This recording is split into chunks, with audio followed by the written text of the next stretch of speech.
teman-teman kami yang baik hatinya. Kita perdalam kembali diskusi tentang ikhtiar dan takdir. Kita sudah bahas sebelumnya bahwa manusia itu makhluk yang merdeka. Diciptakan Tuhan, terlahir dalam keadaan merdeka. Kemerdekaan ini merupakan hak asasi, hak paling primer yang dimiliki oleh manusia. Apa bukti bahwa manusia merdeka? Buktinya adalah di akhirat nanti kita akan diminta pertanggungjawaban. Sebagai makhluk merdeka tentu diminta pertanggungjawaban. Kalau kita tidak merdeka tentu tidak perlu pertanggungjawaban. Artinya apa? Segala tindakan, segala pilihan yang kita ambil di dunia ini itu akan diminta pertanggungjawaban di akhirat. Jadi sadar atau tidak apa yang kita lakukan itu semuanya akan diadili di hari akhirat. Itu bukti bahwa kita makhluk merdeka. Jadi kalau tidak merdeka tentu tidak akan diadili, kan kira-kira begitu.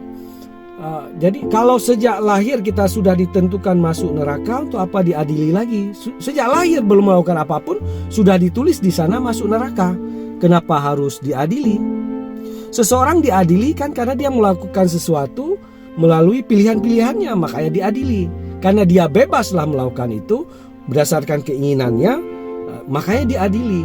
Kalau sejak awal sudah Tuhan tentukan kita masuk neraka, ya kenapa enggak Tuhan aja masuk neraka? Karena sejak awal sudah Dia yang tentukan. Kira-kira kan begitu. Tidak begitu. Jadi kita memang makhluk merdeka, makhluk yang lahir dengan free will, kebebasan-kebebasan, punya jiwa fujur dan takwa yang bisa menentukan pilihan-pilihan hidup. Karena bebas memilih, kita nanti akan dihisap dan diadili. Itu yang pertama. Jadi tidak adil untuk mengatakan sejak awal kita dikatakan masuk surga atau neraka. Yang adilnya adalah bahwa siapapun yang mengerjakan kebaikan pasti akan masuk surga. Siapapun yang mengerjakan keburukan pasti neraka. Karena ini adalah hukum. Ini adalah keputusan Tuhan. Ini adalah ketetapan Tuhan yang mengikat seluruhnya. Jadi inilah disebut dengan takdir syar'i. Takdir syar'i adalah hukum-hukum universal. Kalau kita ikuti hukum itu, kita terikat dengan hukum itu, kita main di atas hukum itu, kita bisa ke surga atau neraka. Jadi kita masuk surga atau neraka bukan ditentukan sejak lahir, tapi karena kita mengerjakan kebaikan atau keburukan. Kita masuk surga atau neraka itu ketetapan Tuhan. Apa ketetapannya? Kalau berbuat baik masuk surga, kalau berbuat jahat masuk neraka. Itu saja ketetapan Tuhan. Jadi kita main pada ketetapan ini. Nah, itu sebenarnya takdir tasyri'i atau takdir syar'i atau hukum-hukum syariah yang merupakan ketentuan-ketentuan Tuhan yang kita bisa bermain pada wilayah itu akan menentukan kita bahagia atau tidak. Ada takdir lainnya itu sebenarnya takdir takwini atau hukum-hukum alam. Jadi karena kita juga hidup di alam ini, maka kita juga harus patuh pada hukum-hukum Tuhan yang ada di alam. Ada ketetapan-ketetapan Tuhan. Ada keputusan-keputusan, kehendak-kehendak Tuhan yang mengikat alam ini. Makanya kita tidak bisa bebas begitu saja di alam. Pasti kita akan bermain pada hukum-hukum yang ada di alam ini. Jadi alam ini punya mekanisme sendiri yang kita harus patuh kepada kepada kecerdasan dimiliki oleh alam ini. Kita harus belajar di alam memanfaatkan itu. Oke, itu ya. Jadi manusia itu hidup dalam relasi dengan alam, dengan masyarakat, sehingga ada takdir-takdir, ada keputusan-keputusan, ada ketentuan-ketentuan, ada hukum-hukum yang kita tunduk kepada alam dan juga kepada masyarakat, kepada hukum-hukum muamalah sosial dan sebagainya. Dan terakhir, manusia juga hidup dalam relasi dengan Tuhan. Makanya ada takdir-takdir yang keputusan-keputusan atau ketetapan-ketetapan, kadar-kadar yang memang turun langsung dari sisi Tuhan kepada manusia. Nah, ini perlu kecerdasan sufistik, kecerdasan ruhiyah untuk masuk pada level ini. Karena ini termasuk takdir zati, takdir-takdir yang turun langsung, diilhamkan langsung atau disampaikan langsung dari sisi Tuhan.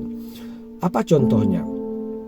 Kita dalam hidup ini kan selalu membuat pilihan-pilihan, keputusan. Misalnya langkah, rezeki, pertemuan, jodoh itu sudah ditentukan Tuhan. Betul atau tidak? Kan itu ya pertanyaannya. Pada satu sisi kita dikatakan makhluk merdeka, bebas mencari rezeki, bebas mencari jodoh, menentukan langkah, pertemuan dan sebagainya. Lalu Kalau kita bebas berikhtiar untuk memperoleh itu, loh kok katanya sudah dari awal sudah ditentukan, ngapain bekerja lagi, kan sudah ditentukan. Ini terjadi pertentangan. Nah, penjelasannya begini. Jadi memang kita pertama merdeka, bebas berikhtiar menentukan langkah rezeki pertemuan jodoh. Sisi jodoh misalnya, ya sebagai makhluk merdeka berikhtiar, bebas aja kita memilih perempuan, betul nggak? Istri orang juga bisa diambil, anak orang juga bisa dibawa lari, betul nggak? Apakah membawa lari anak orang kemudian mencuri istri orang itu termasuk bagian dari ketentuan Tuhan atau keinginan Tuhan atau diarahkan oleh Tuhan sejak awal? Kan tidak. Kita sebagai makhluk merdeka itu sebenarnya bisa melakukan berbagai hal, termasuk hal-hal yang tidak diridai oleh Tuhan. Tuhan sebenarnya nggak menginginkan hal seperti ini, tapi karena kita adalah makhluk merdeka, kita bisa membuat keputusan-keputusan yang kadang-kadang itu berlawanan dengan kehendak-kehendak baik dari Tuhan. Karena itulah makanya sebenarnya kalau punya kecerdasan spiritual, kita juga bisa meminta kepada Allah apa jodoh terbaik, siapa jodoh terbaik kita.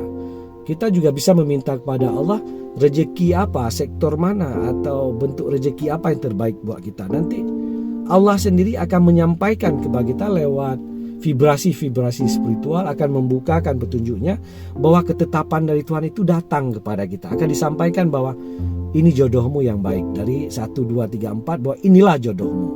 Itu artinya bahwa ada ketentuan dari alam yang tinggi, dari alam ruh, atau dari langit sana, dari Lauh Mahfuz sana, dari sisi Tuhan sendiri, bahwa keputusan ketentuan terbaik dari Tuhan yaitu gitu. Seandainya kita bisa mendengarkan keputusan-keputusan dari Tuhan datang ke kita. Sebagian besar orang atau para nabi, orang soleh atau sufi bisa mencapai pengetahuan tentang takdir ini. Nah, jadi mereka bisa membaca takdir-takdir ini, termasuk juga langkah apakah saya berangkat sekarang atau tidak, apakah saya boleh tidur sekarang atau tidak, apakah saya boleh berbicara sekarang atau tidak, apakah saya boleh mengajar sekarang atau tidak. Menurut Tuhan bagaimana, keputusan Tuhan bagaimana, keinginan Tuhan bagaimana, ketetapan Tuhan bagaimana, ya atau tidak, boleh atau tidak, haram atau halal. Ini kan sebenarnya bisa aja ditanya langsung kepada Tuhan keputusannya apa.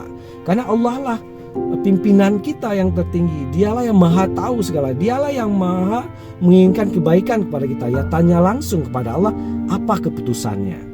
Dan inilah sebenarnya takdir zati atau takdir ruhi, bahwa kita bisa memperoleh pemahaman terhadap keputusan-keputusan apa yang terbaik bagi Tuhan terhadap langkah kita, jodoh, rezeki, pertemuan dan sebagainya. Makanya dalam tradisi sufi ada disebut dengan ilmu langkah. Ilmu langkah, setiap bergerak, setiap mengambil tindakan atau keputusan, itu menunggu dulu apa keputusan Tuhan, apa ketetapan dari alam arwah itu, dari alam ruh, dari alam yang lebih tinggi itu. Jadi kalau di sana diputuskan bahwa boleh, ya boleh menurut Tuhan. Kalau tidak, ya tidak. Karena jangan sampai nanti ketika kita salah melangkah, kita sebut ini adalah ketentuan Tuhan. Sebenarnya Tuhan tidak menginginkan itu, tapi karena kecerobohan, karena free will, kehendak bebas kita yang terlalu liar, karena sisi-sisi fujur yang kita miliki, kita bergerak bebas, seolah-olah itu keputusan Tuhan, padahal itu murni keputusan kita. Jadi Tuhan tidak bertanggung jawab, pasti akan diadili karena kesalahan-kesalahan ini. Jangan selalu menganggap bahwa setiap yang terjadi itu adalah kehendak Tuhan. Setiap sesuatu yang sudah terjadi, ya itu juga disebut sebagai takdir. Ini tambahannya. Segala sesuatu yang sudah terjadi itu disebut takdir.